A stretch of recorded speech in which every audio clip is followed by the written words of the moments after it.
Welcome to the second episode of Leading Tourism's Transition, where today we'll be focusing on selecting the right data and content with Arturo Rafael Constantini Torres, co-founder of Brain Analytics and Innovation, and of course, once again, we'll be joined by Birke Valentin, following our conversation from the first episode where we focused on processes and development together with Anna Scutari. Today, we're going to be focusing on different approaches to building data capability within destinations. We're going to be looking at questions like what are the right kind of insights that destinations need when they pursue this pathway towards sustainability. We'll be looking at some of the big questions that are being asked, and of course, from the technical and data side, whether we have the data that we need in order to answer those. What kind of insights can we generate? And what kind of data are destinations currently working with, but perhaps don't yet have in their tool set? We'll also be looking at how we can get more out of data, both building our own first-party data, but also looking at how the data landscape when it comes to destinations has evolved. And of course, has the pandemic impacted that? Does this change our shift, our focus, and perhaps even our familiarity when it comes to how we work with data? There are many questions which we're going to explore in today's episode. So without any further ado, let's jump straight in.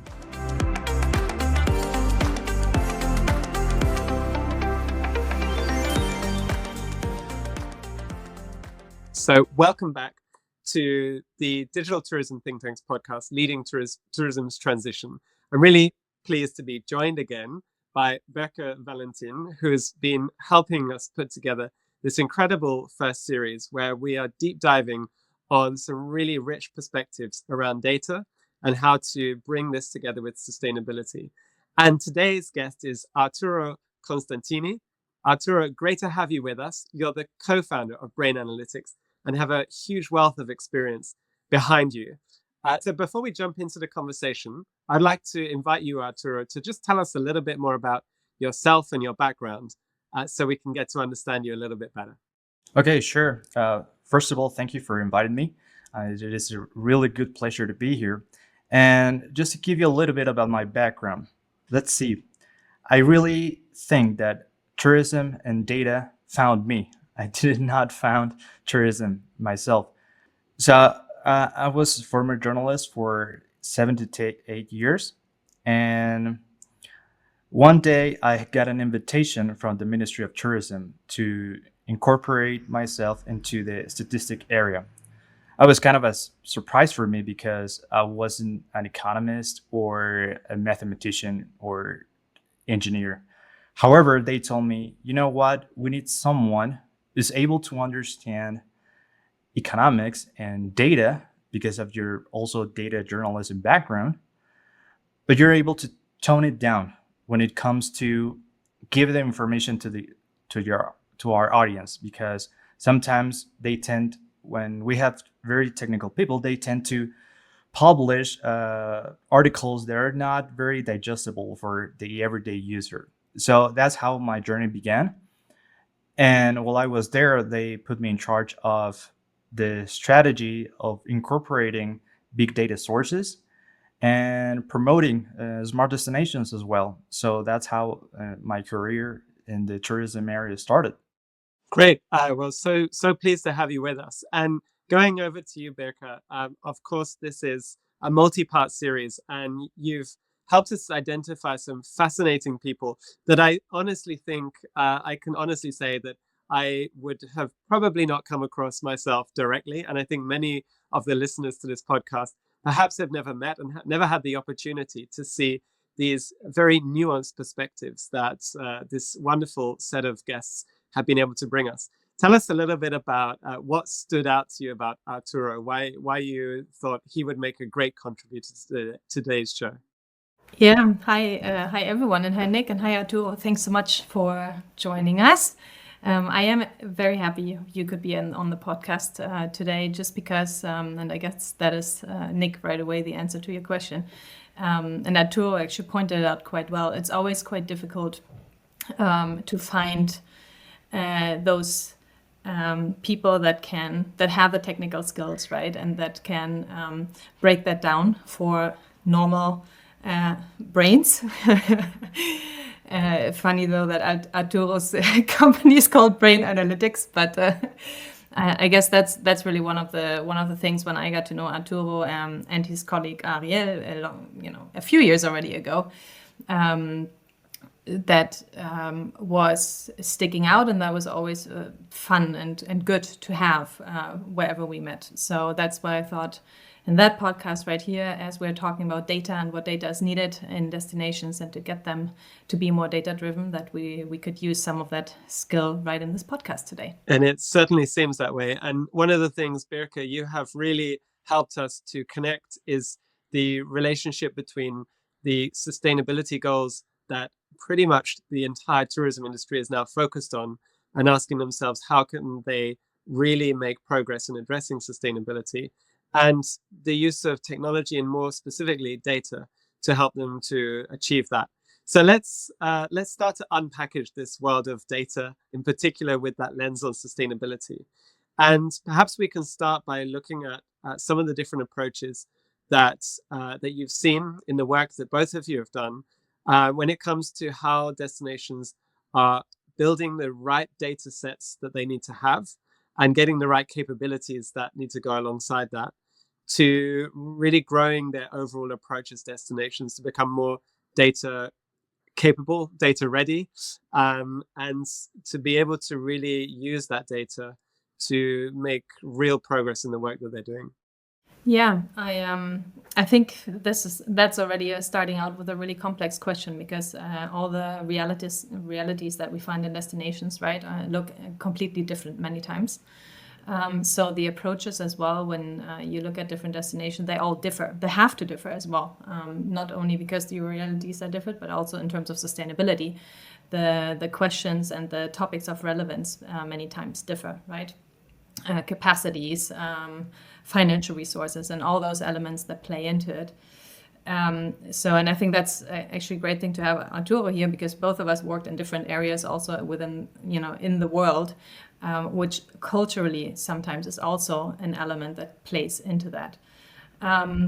So that I think is the very first point one really needs to keep in mind. I know we always strive for, obviously, some certain level of alignment.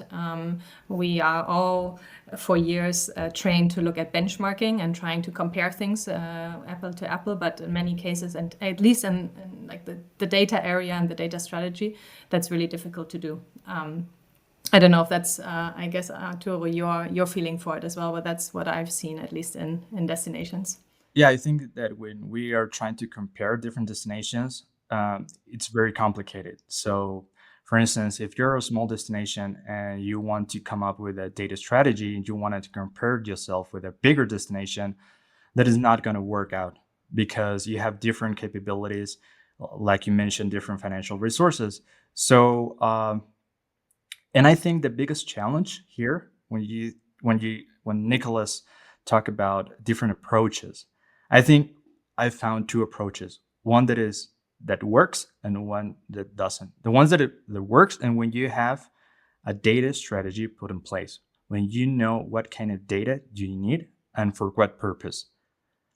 The second approach is, I want to have more data just because big data has become a buzzword.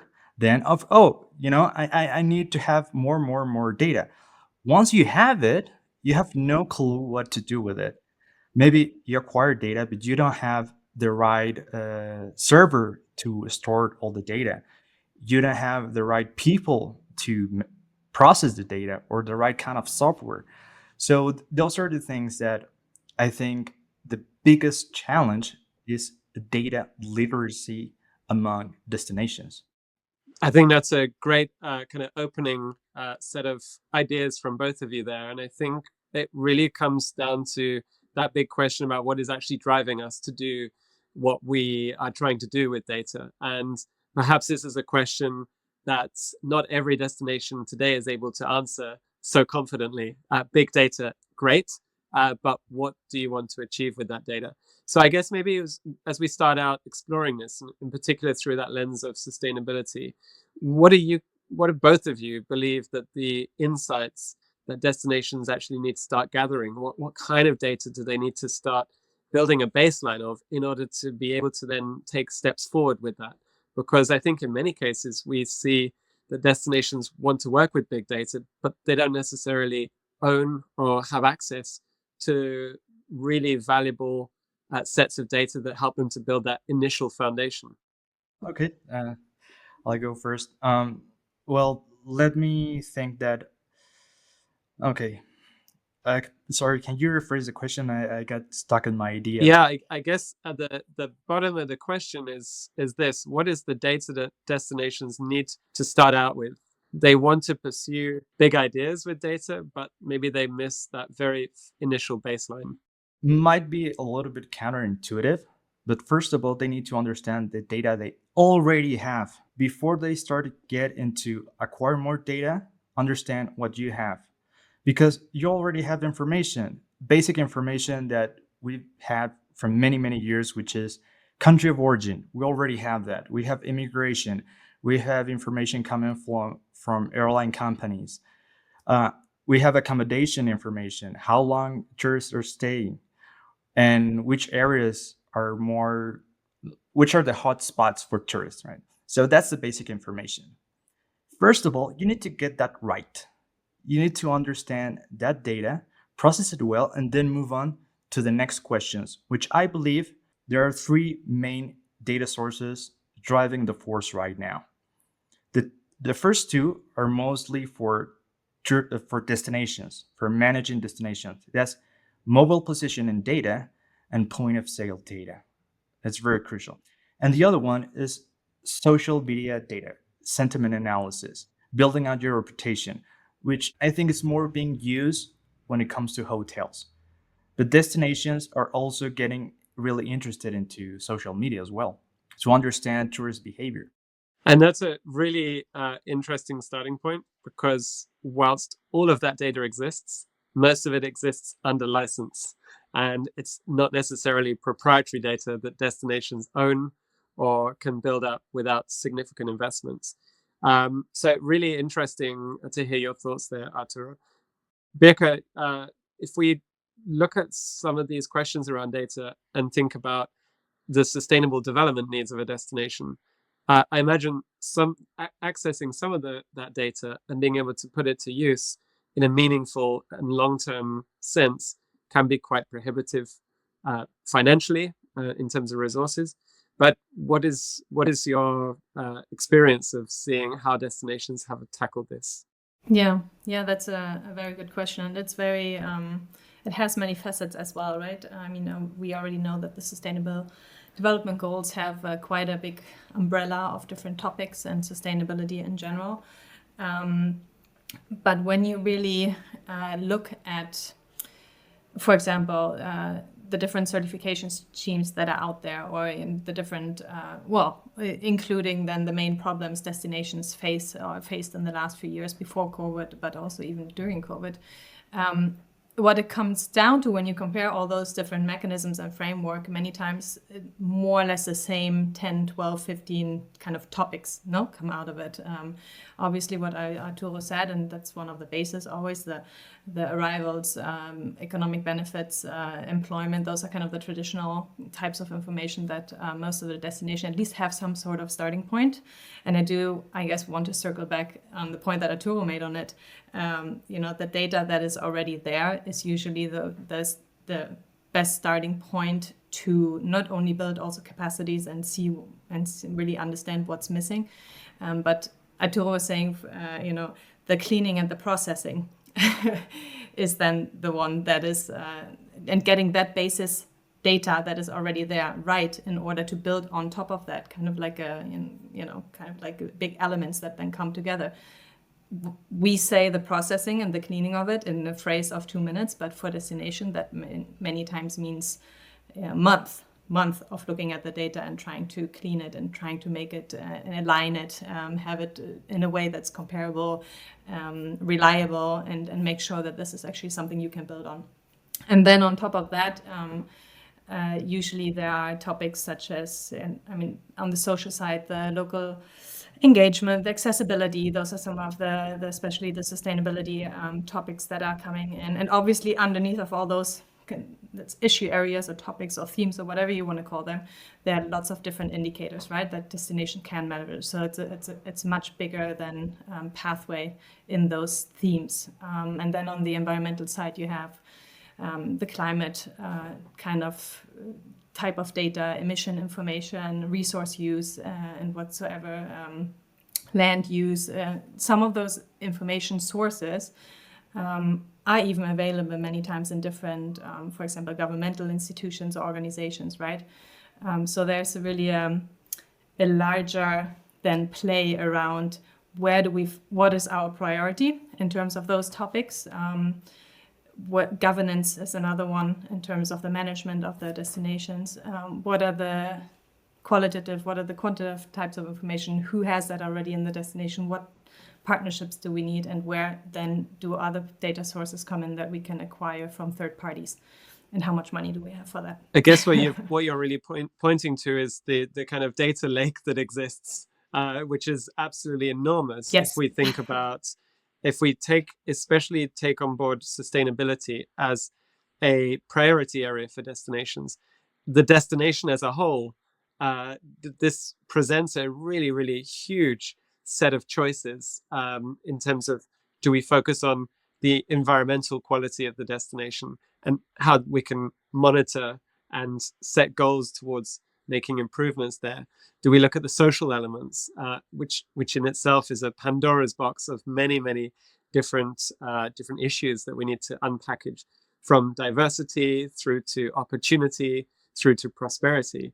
And then, of course, the traditional tourism strategies and goals, which has been traditionally focused on creating prosperity and creating more competitiveness, bringing more people or more spend to the destination.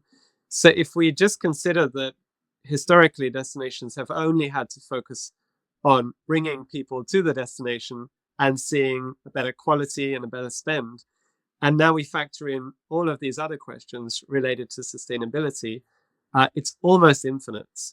And I guess it comes down to being able to have some clarity through all of that and select and choose where actually the DMO is going to focus. And then in particular, where they're going to focus their efforts when it comes to data, for the sake of having consistency, for the sake of being able to monitor over time and see that change and progress.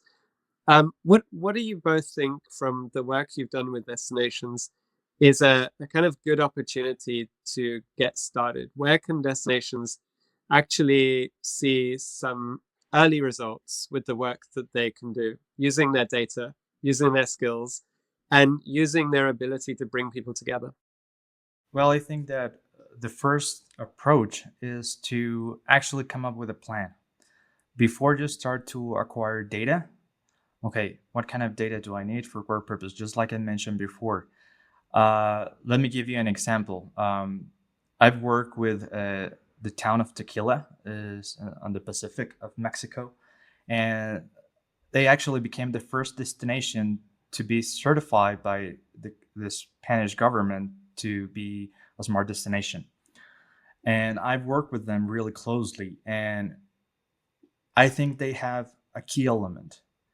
They come up with a long-term plan. They don't see it as a short-term solution, because you need to address these challenges. First of all, that technology, when you want to incorporate technology, it becomes obsolete.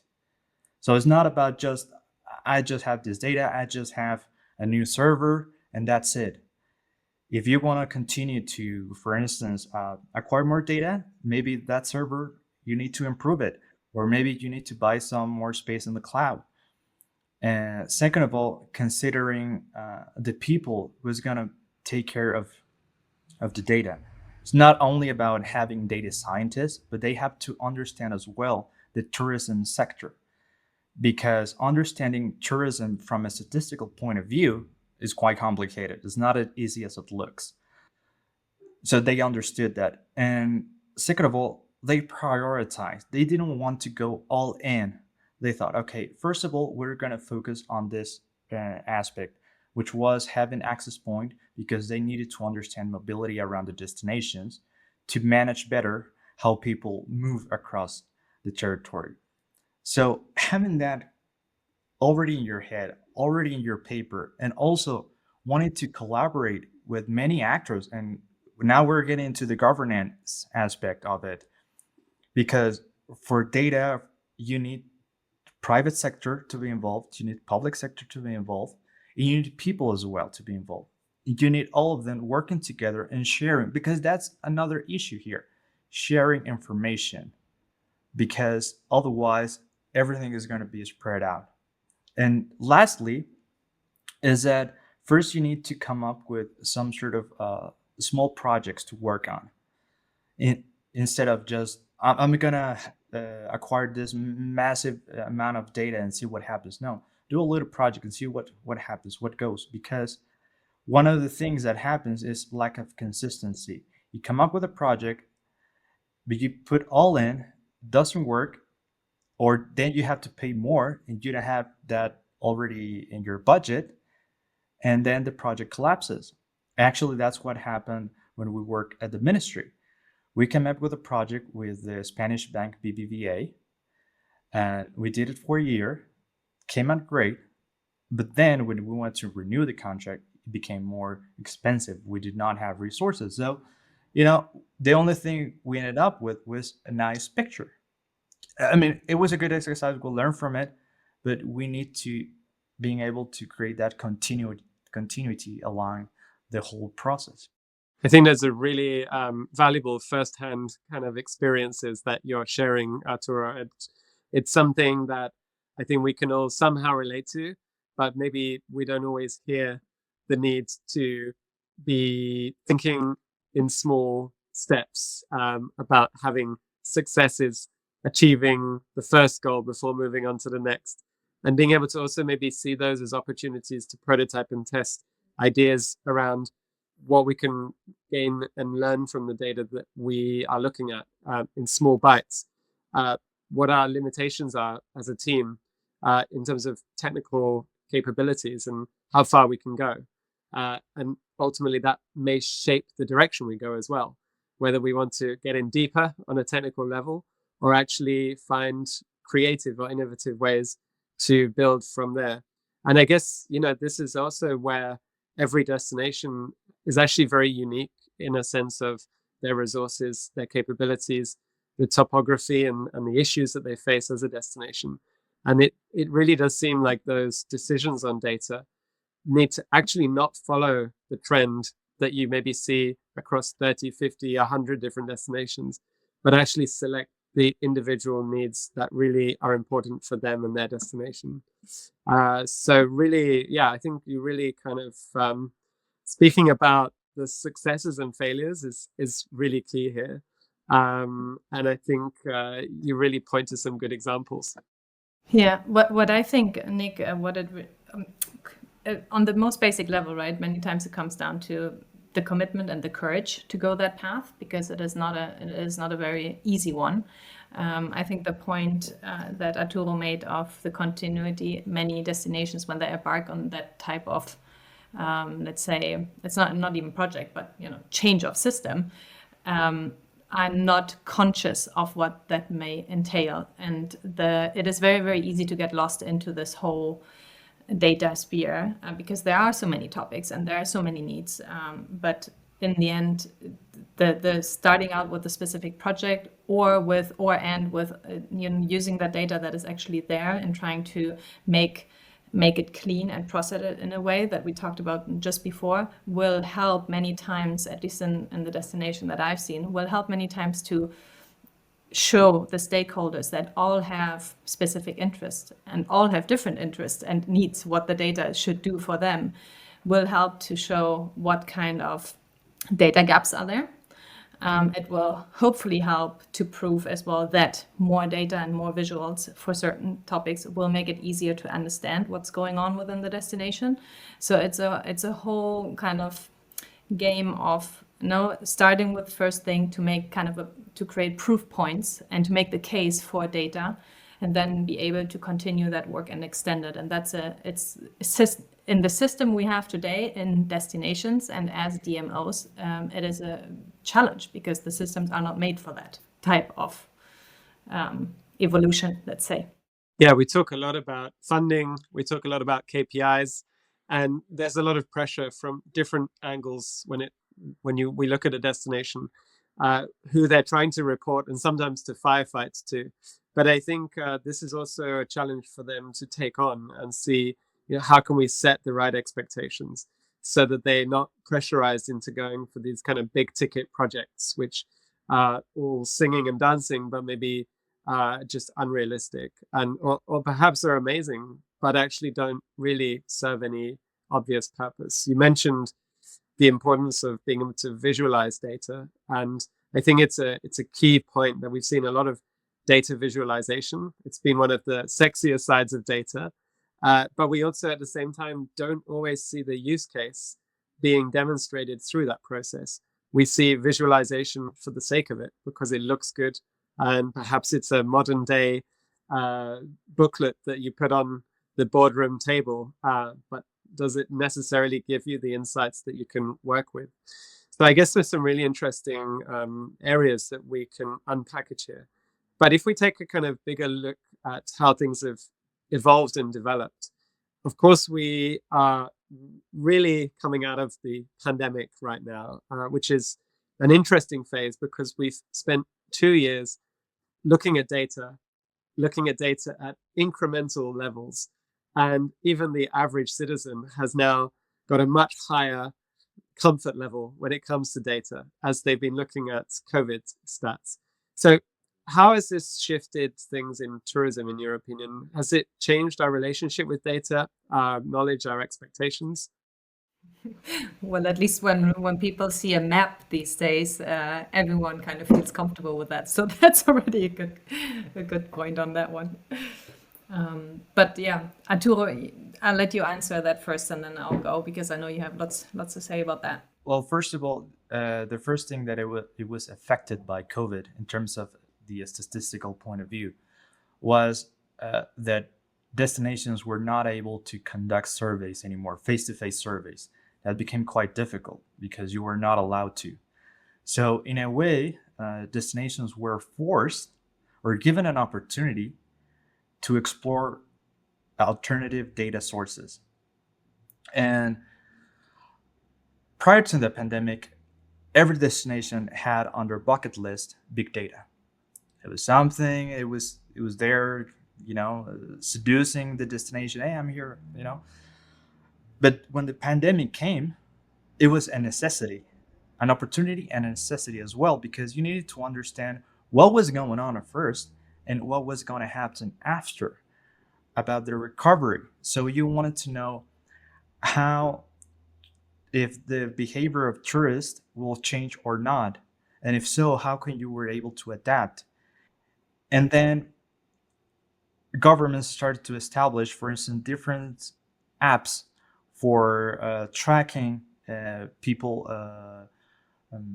if they had COVID or not, if they were vaccinated or not. So you had another source of information. So if you were able to connect with the governments and come up with an agreement, let's say, okay, share with me that information, because for me, it's going to be useful to understand how can I protect better the tourists and make them feel safer when they come to the destination. So in a way, they had to accelerate that process. They understood it. And actually, it really changed. Now the challenge is, now the surveys are coming back. So how you're going to be able to do that? Are you going to stick with the surveys or do something different? And I think you need to keep it balanced. You still need traditional statistics, but you have to start to know how to incorporate big data. Because what I've seen, incorporating big data as an official statistics is quite complicated. Most national statistic institutes in the world are not happy because all the biases that has innate the big data sources. So you're not able to cover every aspect of it.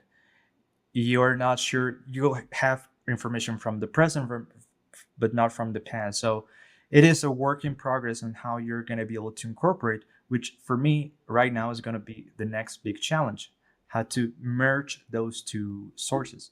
And perhaps looking towards the future, how do you see that evolution from here right into the future? Where do you see destinations moving in respect of that and being able to really accomplish a result where big data is deeply integrated as part of their statistical kind of horizon?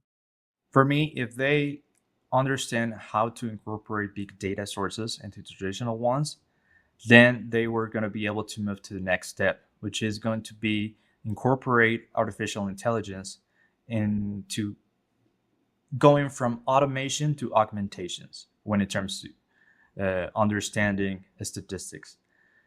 That's going to be, I think, the next big leap, but only if they understand how to measure correctly big data. Once they have that, then we can move to the next phase, which is going to be quite interesting, because you're going to be able, and right now some destinations have this idea, they want to monitor and follow the entire tourist journey from even before they purchase a trip to the destination, when they get there, and being able to respond quickly to the tourist needs. So for instance, if they're at the airport and maybe they're waiting in the line too long, they can send a signal, okay, something's going on, we need to act quickly. So you can follow them until the end of the journey and after, to understand what happened during the journey and act on it. So I think that's going to be the future of it. Really great points there. And I think right now, perhaps one of the biggest challenges in achieving that dream is the fragmentation of all those touch points and the difficulty in owning that end-to-end journey with the customer in terms of the relationship. It means that we might see something going on, but we don't necessarily know through which channels or touch points to alert or shape or redirect their interest or their decisions. So definitely there's still quite a mountain to climb. Birke, from your perspective, I know you've worked on some really holistic projects with different destinations, which really take a complete helicopter view at how do we start to organize ourselves entirely around a data-driven approach. You must have seen a lot of challenges that kind of crop up through those processes. What are some of the challenges that you would say are most common and perhaps most challenging to try and overcome? Yeah, that's a good question. There are certainly a few that are repetitive, no, in all of the destinations many times, and that is obviously the challenge of not having sufficient capacities in terms of human resources and finances. I think that's one of the basics that always comes around. Then the knowledge is a big part of that. Just having sufficient knowledge and being able to look at what's there and see what's missing and be able to analyze even that situation, right? The homework that needs to be done really before creating a strategy that fits to the destination realities. The overwhelming options, I guess, or possibilities of data sources out there, and the missing knowledge on those in terms of what kind of data source can give us what kind of insights, I think is one of the big challenges many times. And then really the not only continuously in using the same data source for the same insights for many years in order to really see some temporal tendencies, but having the people that are staying on the job for a long time, because those type of projects are so complex that changes that are happening in the team that is dealing with data, if they're happening, after 1 year or 2 years, and then someone new needs to get in and needs to acquire all that knowledge again, that in itself is a huge challenge for many destinations. So to have that, to keep to attract and keep that, I guess, knowledge within the house. And I mean, and that is not even mentioning the biggest challenge of being able to do the analytics in the end and the visualizations first and then doing the analytics with it. Because, as we said before, visuals are good and they help to make some cases, but you only really get the insights and many insights you need. And you see patterns many times only if you start really correlating data, analyzing it and trying to connect the dots between many insights. And that itself is a highly complex challenge. I think that idea of continuity really hits the nail on the head, because it kind of plays out both at the data level in order to invest and build over time, but also in terms of the human approach to that and building the capabilities, building the ownership, and seeing something really through many different stages of its evolution, which is certainly not the case for many destinations that perhaps are just not set up, not structured to be able to do that. Well, we're going to be unpackaging quite a lot of this in the next episode, where we're also going to look at capabilities. So I think you've lined up a perfect segue for that, Birke. I think before we close off today's episode, I'm actually going to go with Birke's recommendation. She set out two possible endings for today. One which would be, a really nice ending question, or the alternative, which I really like, which is a rapid fire round of questions. But although Birke has kind of set this out for me in some of the notes, I think I'm going to play this right back to you guys, including Birke, because I really would love to have your perspective here. So let's kick things off as a quick, one phrase answer for each. And I'll start with you, Birke, to ask you, first of all, what is the one recommendation you'd have for destinations to then become more data-driven? One recommendation, that is a good question. I think the biggest recommendation that I've seen help destinations before they start on the journey is connecting with other destinations to see what they've done, and really taking the time to do the homework of seeing what are our different options, who's in this game already, make connections, and have the courage to have a really deep and even if it takes a long conversation internally, to see what's the right approach for you. I think if this is done correctly, then you have a good starting point for what's to come.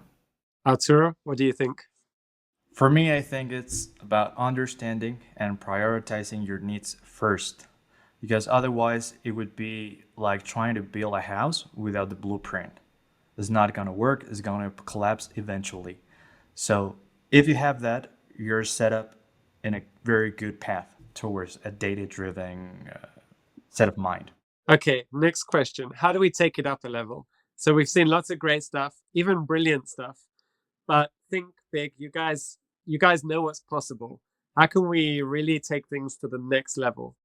I would love to see more opportunities for destinations, and that's a whole different discussion where this opportunity is coming from, but more opportunities for destination to test and trial different types of data sources, data insights, and share those lessons learned with the ability to fail. I don't think we have that culture today much in tourism, and I would love to see that. I think that would help a lot. So we need more sandboxes, by the sound of it, to really test, fail, and learn from that. And that's absolutely fine. What about you, Arturo? I think besides what Birke already mentioned, I would have to say digital knowledge among destination management personnel. Why? Because sometimes when you work with destinations, yes, they want to get into big data and technology, but their team is not really equipped with the knowledge. So it's really hard from the beginning to communicate with them. So it's like having a conversation in a foreign language for them. And they believe they understand, and sometimes they don't. And it becomes, it creates a lot of friction between how you can interact with the destination managers. So if the team who's going to work in this project, they already have that digital knowledge, it's going to be a smooth process instead of something full with obstacles they need to address. May I add to that, Nick? You may, but you're kind of going over the one phrase answer, but go ahead. No, but I think there's a really important question connected to all of that, and that is if we really can expect destination management organizations to build all of that on their own in each of the destination, or if we need to think, outside of the box to have more knowledge that can go into different destinations and be shared knowledge between destinations, because it's quite some work, and it's quite some money, and it's quite some time that destinations all need to do that. And maybe kind of on the back of that, where do you think failure is likely to crop up in that process? What's gonna hold us back ultimately? Money money and experts who can teach and enable the enablers. I think that's time as well. Where have you seen failure emerge, Arturo? Budget constraints, because sometimes they have a limited budget, not considering what I just mentioned, that it is a long-term process. So you might have budget for this project, but not for the next one, for the continuity of the next one. And for me, when it comes to destinations, the biggest challenge is change of administration. I've seen failures every time an administration change and there's no continuity on the project. I think that's a really key message that people need to absorb. And I think in particular, anybody who is close to that governmental or even political relationship when it comes to how tourism is governed, to really understand how the governance model needs to be able to find its own pathway independently in order to incorporate these priorities, in order to address the development needs, whether that's related to sustainability, whether that's related to the overall development of the destination, and to be able to pursue that with the big C, continuity, as you mentioned, Birke, which I think, is a real fail point that destinations can trip up. As you say, change of governments can become a huge obstacle, in fact, result in a huge amount of wasted resources and investments in perhaps sometimes really great projects that can never see it through. At the same time, the capabilities behind that, or the consistency of building that data and building that pathway towards a more sustainable and data-driven approach as a DMO, can all fall apart if you don't have continuity. So I think, Birke, I kind of give that last words to you to perhaps sum up where you think destinations need to reconfigure themselves in order to prevent these risks from encroaching in their operational model. Yeah, that's a good last one, Nick, because we can speak about this theoretically in terms of, yes, we need continuity on the government side, on governance side. We do need more knowledge on the human resource side. We do need more financing on the technical side and all of that. But the question really is, is that really realistic for what we have today and where we're going in the future? It is clear, I think, for everyone that if we want to leverage the insights that are out there, and we have to be realistic, in the years that are coming, we will have more and more and more insights, that we need more commitment to go down that path and to be bolder in trying out different types of structures that work for it. So yeah, I guess that's the summary thought I guess I have on that one. Yeah, certainly. Commitment, having a long-term view. These are the really key principles. And it's funny because we started out today talking about the data that we need, the data that we can tap into, and how we can really incorporate that into our work. But in reality, the challenges are not always so much related to the data itself, but actually our ability to manage, to have the right governance around that data, and to find the right place for that within our structures and our systems, so that it's has a really clear pathway going forward. Thanks to both of you for this great discussion we've had today. Unfortunately, we're running out of time, so we need to close it off there. But Arturo, you've really helped us to get a different perspective. You shared some really interesting cases that we're really grateful for. And I have no doubt we will connect again to perhaps dig into this even a little bit deeper and look at some of those cases that you told us about and try to understand, maybe explore a little bit more around how we even create failure for good, for example. So there's a lot more that we could dig into there. Birke, we're going to be back with you in the next episode where we'll look at human resources and capability. And I think this has certainly lined up a lot of thoughts ahead of that. So definitely, I already have the questions burning away just there. So I'm looking forward to really exploring how we kind of address capability and perhaps mindset and everything else that goes with that. Well, that closes off today's episode. Thank you very much, and we'll see you in the next one.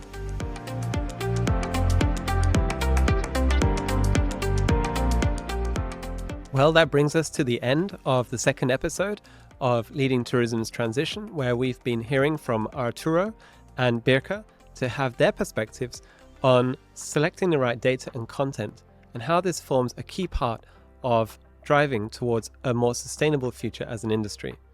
Of course, we like to talk a lot about big data, but I think one of the takeaways that I have from listening to that conversation is just how important it is to select not the big data, but the right data, and to then think about how we can use that data in a meaningful way to gather the right insights and to synthesize that with other data that can help build a picture, help tell a story, help point us in the right direction, and set out a clear goal where we have strong measurement underpinned by data that explores and looks at the progress we're making against those indicators that we've set along that journey. But of course, one of the things it also comes down to is capability. And this is what we'll be covering in the third and sadly the last episode of this three-part series, where next week we'll be joined together with Michelle Novotny, the lead data analyst at Clever Places, where we'll be discussing, do we have enough people, skills and knowledge within our industry? How do we attract and retain them? And we'll be looking more specifically at the skills needed, how to develop them, and how to make sure that data is a skill set that is widely spread across our industry and is helping us to meet those goals and objectives when it comes to sustainability. So join us in the next episode where we'll be jumping into that. Thank you for joining, and don't forget to subscribe wherever you get your podcasts, whether it's Apple, Spotify, or perhaps even Google Podcasts. We would love you to join and subscribe and leave a review if you've enjoyed listening to this episode.